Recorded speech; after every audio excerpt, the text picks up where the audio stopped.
Hi, congratulations for getting this far and for completing the selection sets tutorials. Now that we've learned all of the selection set functions, I would like you to complete the following exercises. This will be very helpful to reinforce your knowledge on the subject. It will become very natural to you once you continue writing simple to medium-sized programs using these functions.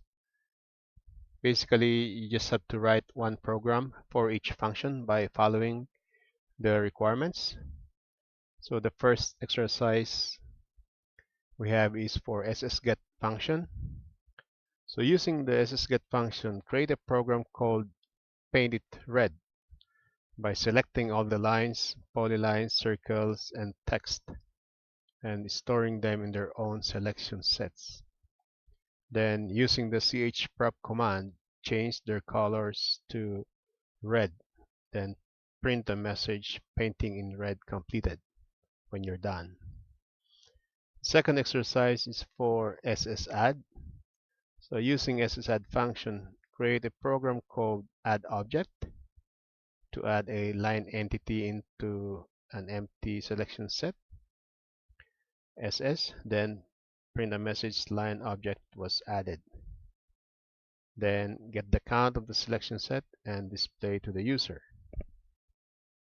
Exercise 3, using ssdel function, create a program called delObject. Select all the lines in the drawing, then get the count and display to the user. Then proceed with deleting the first object in the selection set and also display the new count again to the user after the deletion. Exercise 4, using ssmemb function, create a program called isMember by allowing the user to select objects, then store those objects in selection set ss. Now prompt the user to select an object and verify if the selected object is a member of the selection set or not, then print a message accordingly. Basically, print a message if the object is a member. If not, then just print a message saying that it is not a member. In exercise 5, using ssname function, create a program called getRadius and select all the circles and store in selection set ss. Then get the name and properties of the first circle in the selection set and display the radius. Do the same thing for the second entity, also displaying the radius of the second entity.